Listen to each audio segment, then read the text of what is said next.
Assalamu alaikum wa rahmatullahi wa barakatuh. Thank you for tuning back into Canada today on Muslim Network TV. You are watching this show with Taha Ghayur. I'm your host.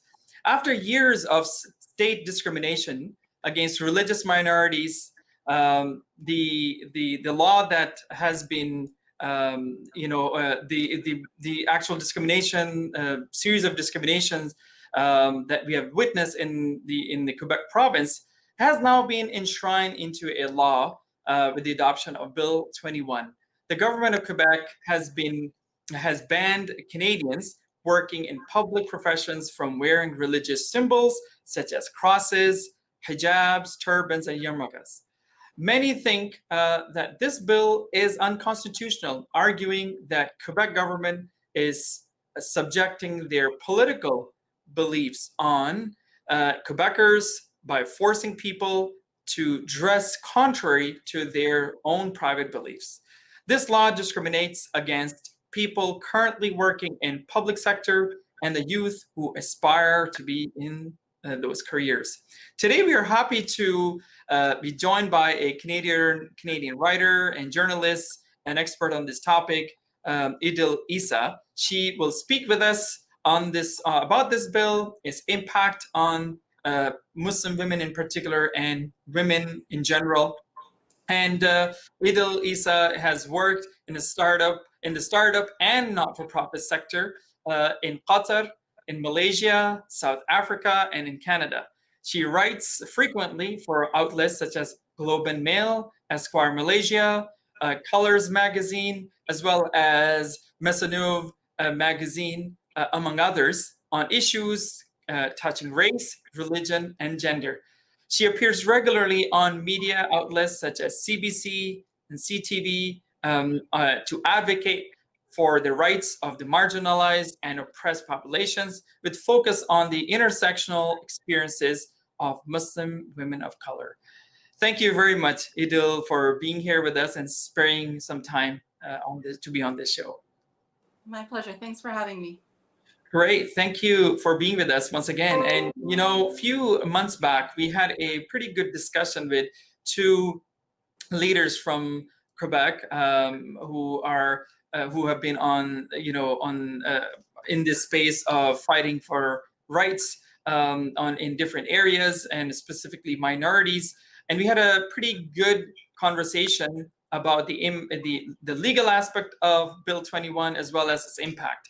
Today, we wanted to hear from you, being a female writer and leader in Quebec, specifically from Montreal, and your perspective as a female Muslim woman, female Muslim who happens to be Black in that area, and its impact on you, as well as, of course, on other individuals in the community. So for those of our viewers who may not be familiar with Bill 21, can you help us break this down for us? And in a nutshell, what is Bill 21 all about? So thank you for the lovely introduction. And yeah, I'd be happy to kind of frame this conversation and give a bit of context in terms of what Bill 21 is. Bill 21 is actually the last in a series of legislative measures in Quebec restricting the rights of Muslim women in particular. So it ends with Bill 21, but it didn't start with Bill 21. We had in Quebec over 10 years ago a proposition or a proposed law called the Charter of Values. And so in that context, it was going to be much more wide sweeping, where civil liberties, in particular religious freedoms, would be severely curtailed. So that law did not pass. It did not go through, thankfully. But it was just the beginning. We had successive propositions. We had Bill 62, which was a law mandating that services provided by the government would be provided with face uncovered. So both the recipient and the person providing the services were to have their faces uncovered. So this, of course, would have a disproportionate effect on women, Muslim women who wear the niqab. And then now we see Bill 21. So Bill 21, in essence, it focuses on people who are representing the state. So this is public prosecutors, this is teachers, and a variety of different professions are targeted. And in essence, Bill 21 says that people who have those jobs, who are in those professions, working for the state, so working for the government of Quebec, cannot have any visible religious symbols. So that would include, a yarmulke, that would include a hijab, that would include a Sikh turban. So of course, this has a very negative effect on religious minorities in Quebec, of which there are significant numbers. Quebec is a province which has a lot of immigration year to year. There are many people coming to Quebec from what we would call the Maghreb, so Northern Africa, and other countries where their religion or their religious identity is not the local religion, so they're not Roman Catholics. So this definitely affects them disproportionately. And it's something that I felt was very necessary to counter. I think that the whole premise of the law, that it's a law protecting the religious neutrality of the state, is a red herring. I don't think that that's what it's really about. I think that, a person who wears a so-called religious symbol is just as able as somebody who doesn't to be a neutral person and to dispense the, their functions or their duties as a member of the state neutrally. I think they can do it impartially. I don't think there's anything about being Muslim that means you are inherently impartial. So yeah, I thought it was very important for people to really rise up and to make sure that this didn't go through, because I think it's a slippery slope. I think once you start to erode these fundamental rights, I mean, what's next? Religious freedoms are enshrined in our Charter of Human Rights and Freedoms. And there's a reason for that, because historically, there have been time periods where people were discriminated against because of their religious affiliation. And so I think it's definitely something that needs to be fought in Quebec. And it's something I've been a part of in terms of trying to fight Bill 21. It was voted into law, unfortunately. The current government in Quebec, the Coalition Avenir Québec, has a majority in Parliament. So even if they do not have broad support from the other parties, they are able to push through laws, and they're able to really kind of implement their mandate. So now the current phase of this struggle or this fight against Bill 21 and the erosion of our religious freedoms is a legal challenge. So there are several legal challenges to Bill 21 currently underway. There's 4 that I'm familiar with. And probably one of the reasons why there's so many is that in implementing this law, the government, the Coalition Avenir Québec, used what we call the notwithstanding clause. Yep. So they did this because they understood that the law is discriminatory. It contravenes our Charter of Human Rights and Freedoms. It damages our religious liberties. So they use the notwithstanding clause, which is available to provinces when they're legislating. And I think there's a sunset to that. So every 5 years they have to renew it. But what it does, essentially, it tries to head off at the pass any charter challenges to their law. Yep. So they've used this. And so I think lawyers are trying to get a bit creative and trying to find different legal arguments other than the charter to fight this bill. Well, thank you for that very articulate overview here, and I think you covered a lot of things that I was going to ask you about already. But tell us a little bit about these legal actions right now. I mean, are these all Muslim groups? Are these who are these people challenging at this point? Who are fighting in courts? Mm-hmm. I know that the NCCM is part of it, so that's the National Council of Canadian Muslims. So that's one Muslim lobby group.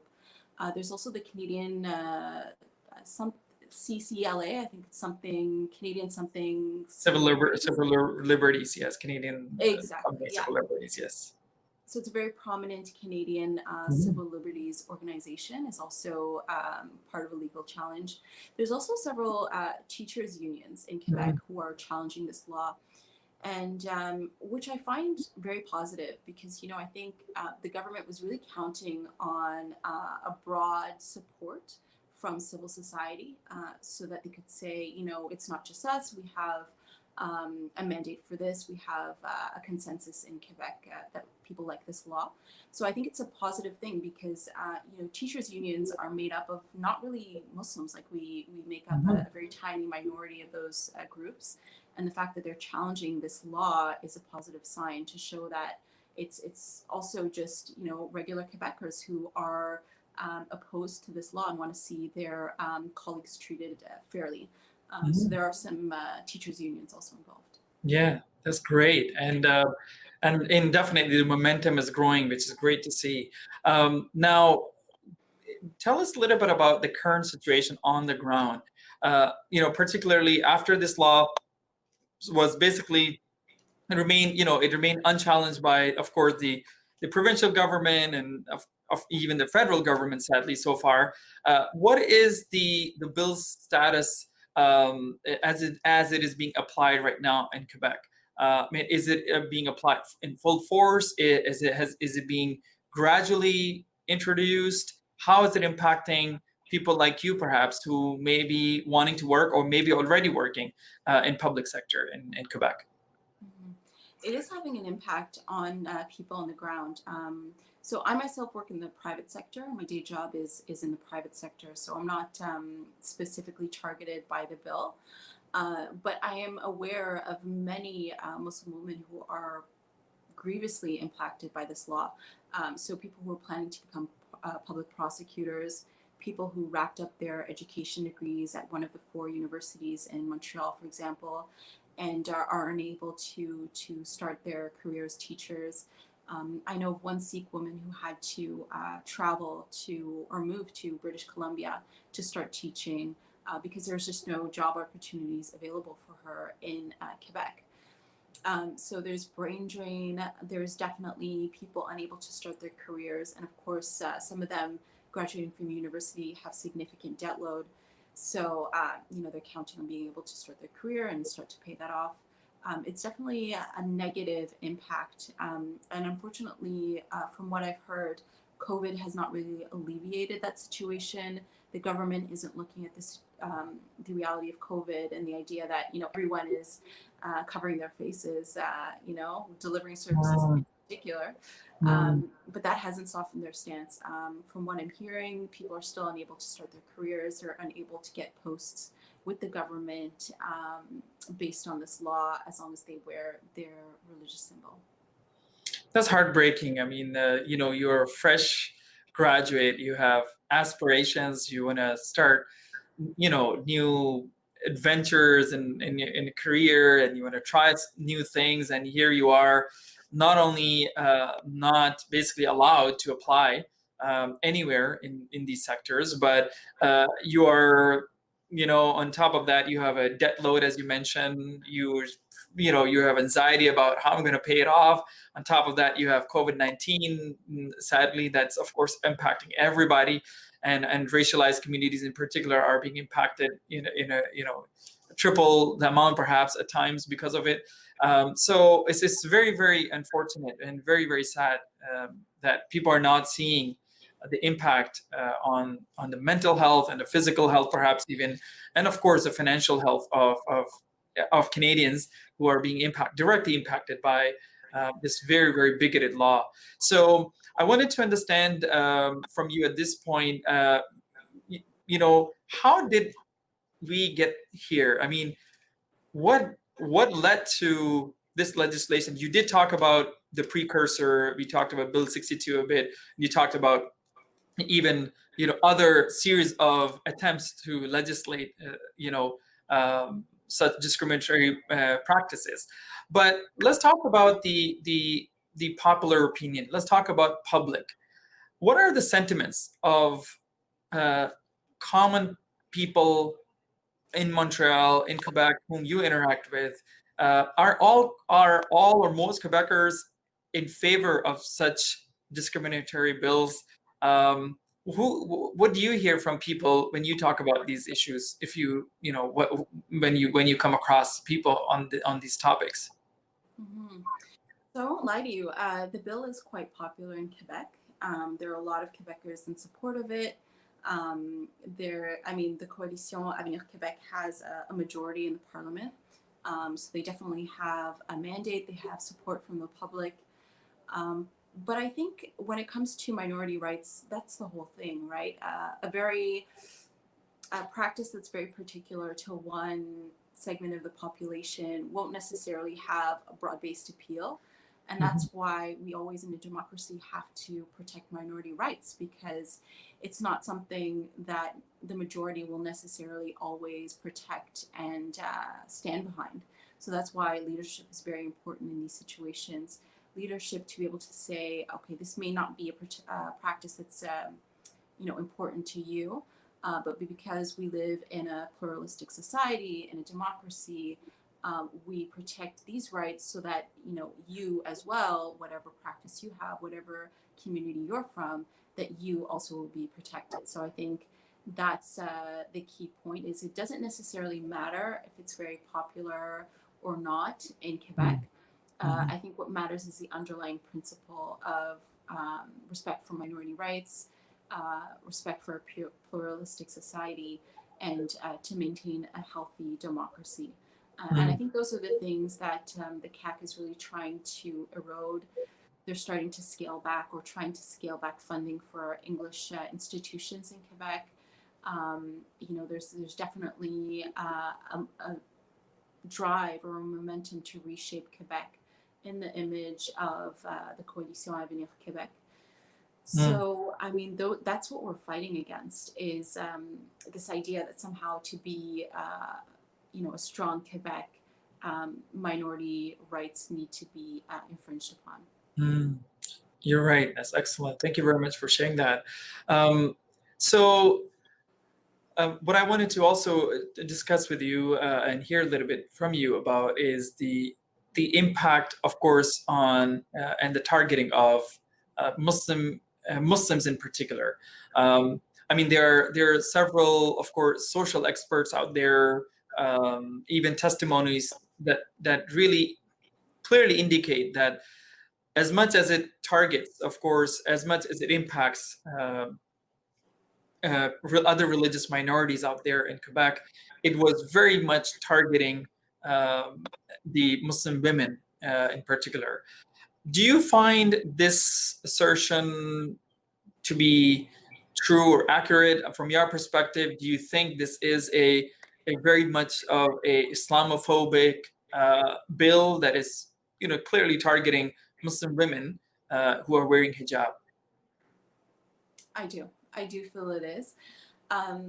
The genesis of a lot of these debates was actually requests for religious accommodation many years ago. And in our society, our government, our courts have very good ways of dealing with requests for accommodation, reasonable accommodation. And unfortunately, some of those requests were sensationalized, politicized, and that's when it really became or transformed into a debate about religious neutrality, or laïcité, as we call it in French. So initially, the argument for laïcité or religious neutrality wasn't really present in these debates. So it's really been politicized. Bill 21, it says that it's a law to respect laïcité or religious neutrality, as though somehow by wearing a scarf, a Muslim woman is disrespecting religious neutrality. She could be a very staunch proponent of the separation of church and state, for all we know. The hijab has more likely to do with other reasons, but it's definitely been politicized, unfortunately. But sorry, please elaborate on your question. I want to provide a more full answer. Yeah, so I think you answered partly that question anyway, but the point was that, do you think this law is directly impacting, not directly impacting, but directly targeted at, intended at Canadian Muslim or Quebec Muslim women who observe hijab, even though, of course, it is, it covers all religious symbols.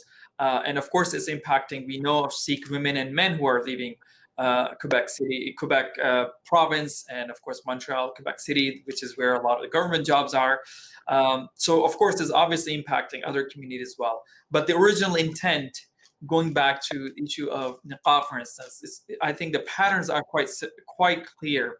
And I was wondering if you thought, of course, and you did answer, that whether it is, a very Islamophobic, oriented and intended bill, of course. Mm-hmm. So in all of my interventions, like in interviews about Bill 21 and different speeches I've made, I do tend to focus on the disproportionate impact these laws have on Muslim women, because I think it's quite severe for Muslim women in particular. For example, a Muslim man could present himself in a way that it wasn't necessarily very obvious on first glance that he is a Muslim, whereas for many Muslim women, it's a very visible symbol. Mm-hmm.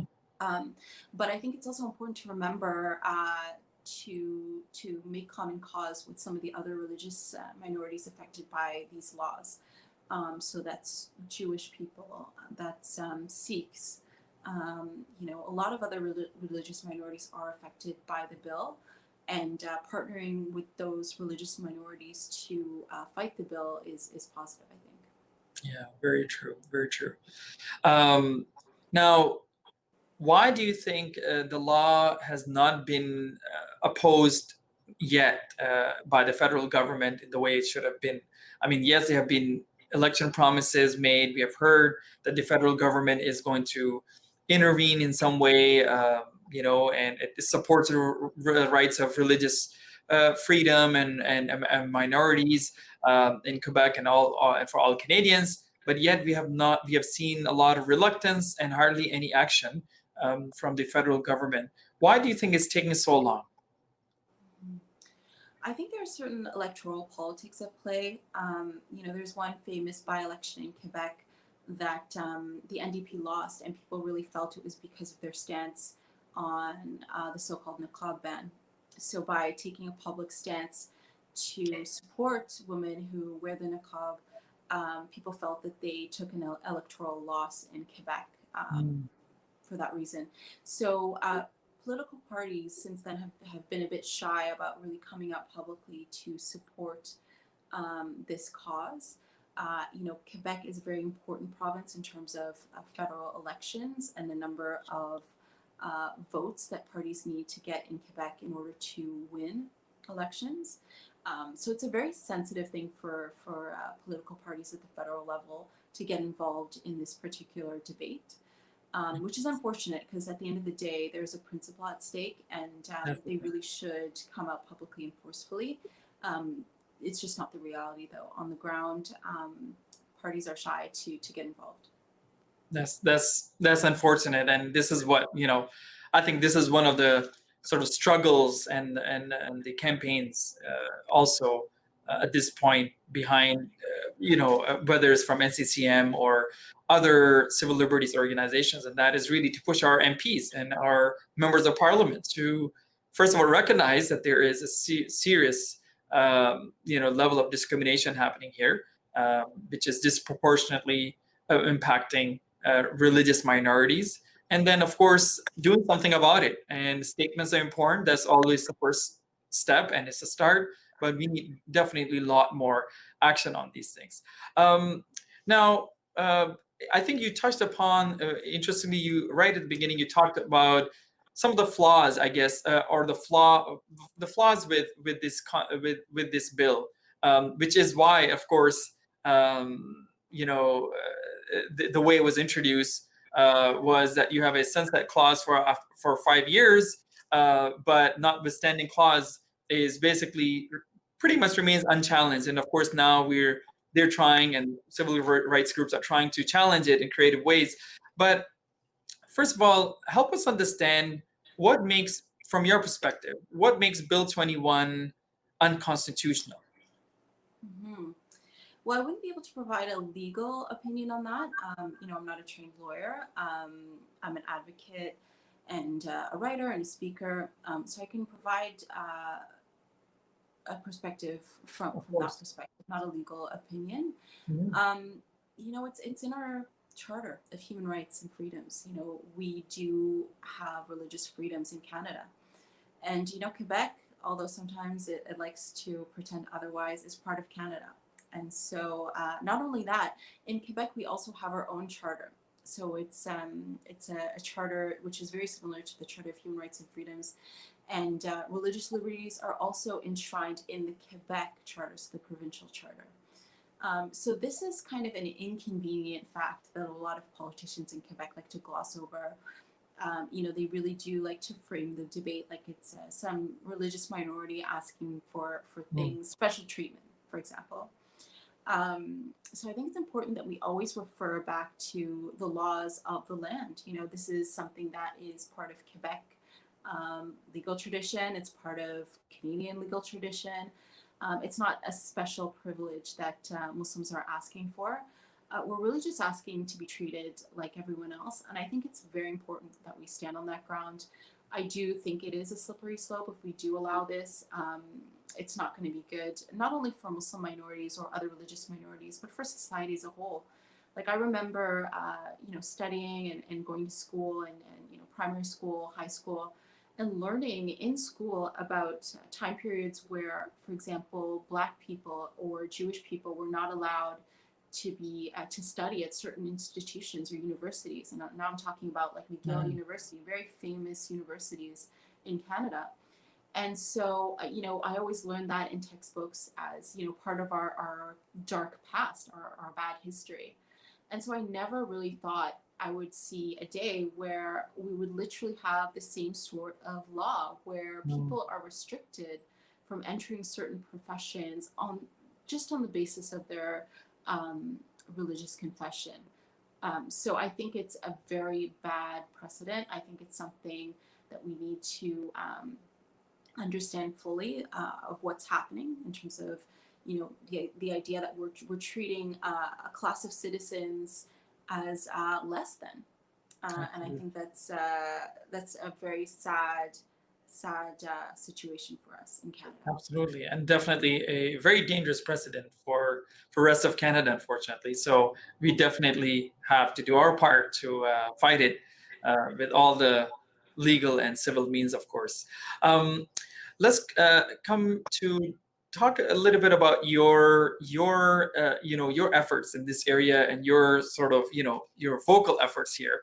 I know you have in the past spoken against Bill 62. You've called it something that doesn't make sense. It's basically useless, and you use pen, the power of pen for impact, and you talk about contentious and sensitive issues like these all the time. What has been public's response, and even media's, I guess, media in general, media's response to your literary efforts in this area, your journalistic efforts, when you write about such issues? What kinds of reactions are you getting from Quebecers and maybe even fellow media personnel? Well, I would say, to echo what I think a lot of people already kind of guess, is there is a bit of a divide between my reception in English media versus French media. So there is a sort of cultural, how can I put this? In Canada, we have what we call two solitudes, right? So there's English Canada and then there's French Canada. Yes. This is the most pessimistic view of things, of course, but in some ways it holds true. So, within discourse in French in Quebec, there's this idea of anything criticizing the government is Quebec bashing, right? So, and this is very convenient for the government, right? Coalition Avenir Québec would just love for people to conflate them with Quebec, because then they have the whole province behind them. They can say, well, they're attacking the Coalition Avenir Québec, so that means they're attacking Quebec, which is of course not the case at all. I love Quebec, which is why I live here. I much prefer it to Ottawa or Toronto.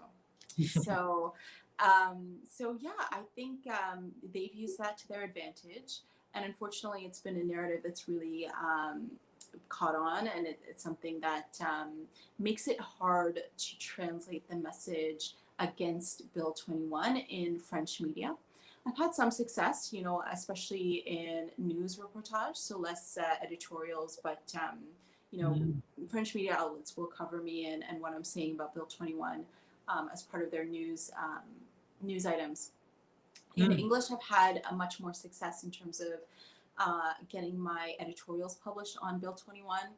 But in a way, it's like preaching to the choir, right? A lot of Yes. people in English Canada are already opposed to Bill 21. They have a level of awareness about it.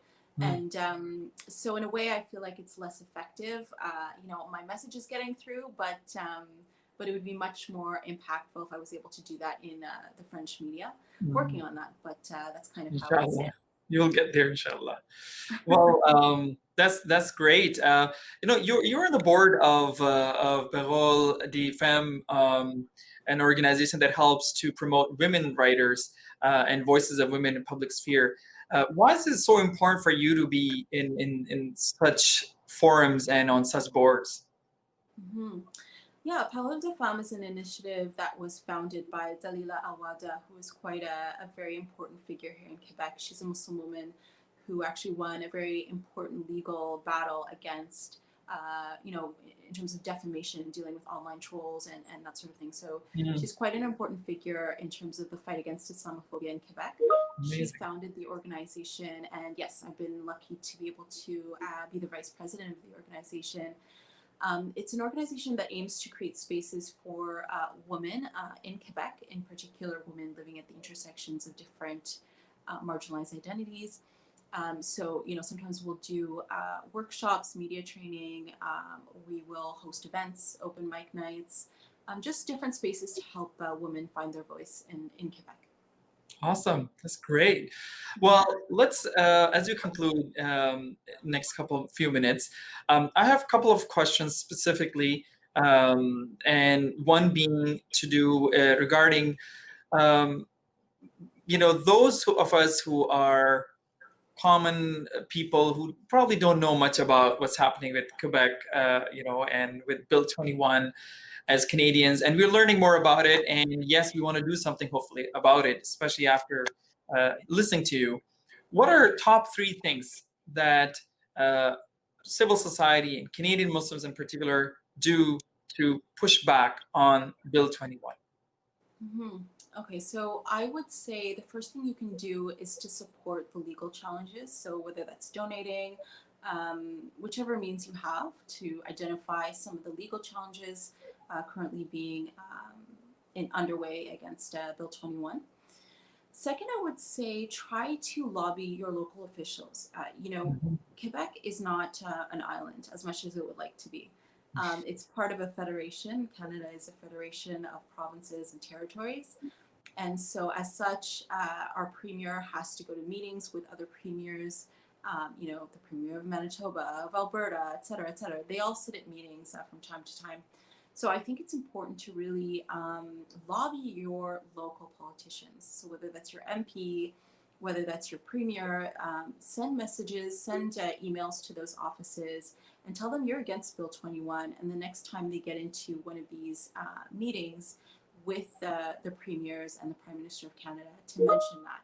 I think was it the premier of Saskatchewan? I want to say who's already made his opposition to Bill 21 public, and that helps. That definitely Mhm. helps because what you don't want is you don't want a monolith. You don't want Yeah. there to be no premiers publicly speaking out against Bill 21. So I would say that's the second thing you could do. And then third, I would say think about social cohesion. I think in some of these debates, they can get very fractious. It's a very personal issue. I, as a Muslim woman, you know, it's very personal to me. So, you know, I definitely do feel a level of anger about this law. But I think it's important while you're fighting these discriminatory bills to find common cause with your fellow Canadians. I think that division is not helpful. And at the end of the day, we all live in a society together and we want to live peaceably and harmoniously together. So I think fight the bill, but don't fight each other. Make sure that you're maintaining social cohesion. Great advice. Thank you so much. The last question I wanted to ask you is actually something what you sort of just referred to, and that is, the personal impact and the anger and the anguish that comes with, of course, such discriminatory and bigoted legislations. What advice do you have for Muslim women who are being impacted by this bill very directly in Quebec? Muslim women, or women, of course, who are men and women even, of course, who are being impacted because of the ban on religious symbols in public spaces. What advice do you have for them in terms of coping with such challenges, while hopefully, something there may be a breakthrough in terms of legal, action at some point, maybe, God knows, maybe a couple of years, few years down the road. But, we have to be prepared. It could be a long-term thing, could be a short-term thing. We do our best to fight it. What advice do you have for those who are at this point experiencing such difficulties in such circumstances? It is very difficult, and I'm not getting the worst of it. Of course, I'm not in the teaching profession. So I would say for people in that position, definitely reach out to your community members. I think it's a time to come together and to help each other. I myself created an organization or a Facebook group called Muslim Women Organizing Against Racism and Islamophobia. And through that group, we've been able to connect and to help each other and to feel less alone through all of this, because it is very difficult, in particular for people who are directly impacted. So I'd say reach out to each other, help each other through this, and try to keep, it's difficult, but try to keep your spirits up, keep, empowering yourself. Maybe it's a matter of doing another degree while you're waiting for these legal challenges to reach the end of their term.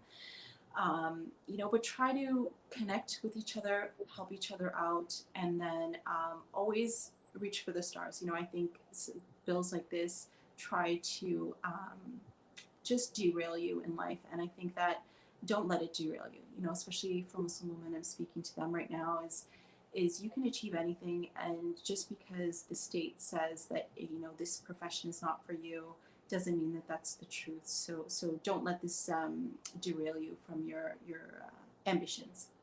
Awesome. Well, thank you so much, Idil, for very, very inspirational and insightful conversation here, and for your courage. Of course, this is not a topic that's easy for impacted people, of course, like you, in such places to be talking about. So thank you for your voice, and thank you for being a vocal leader in this area. So really appreciate your time today on Canada Today. Thanks for having me. Thank you. So, folks, you have heard this afternoon Idil Issa, who is a journalist, who's a writer, who's been vocal on these issues of Bill 21 and other discriminatory and Islamophobic practices in Quebec in particular. I wanted to end with a quote that I've always find very inspiring by Martin Luther King Jr. The trailblazers in human, academic, scientific, and religious freedom have always been non-conformists. So we want you to be a non-conformist and do the right thing by standing up for principles of fairness and justice wherever is needed, and of course in civil manner, so that we can restore the rights for everyone in our city, in our province, in our country, for everybody. So we have learned a lot today about this Bill 21 law, and now it's time for us to take action. And you've heard some of the things you can do to support legal actions, talking to your MPs, to writing about it, and sharing your concerns with our allies, and work with them in solidarity. So once again, thank you very much for joining Canada Today on Muslim Network TV. This is Taha Ghayur, and we'd like to also thank at the end our supporters and our viewers, and we want to always hear from you on ideas, potential ideas for the show. So please keep writing to us and sharing your thoughts. And I want to thank our producers today, Saleha Farouk, as well as Aisha Malik, and of course our community partners, media partners, CanadaMuslim.com, as well as Dawanet. Once again, signing off. Taha Ghayur. Assalamu alaikum wa rahmatullahi wa barakatuh.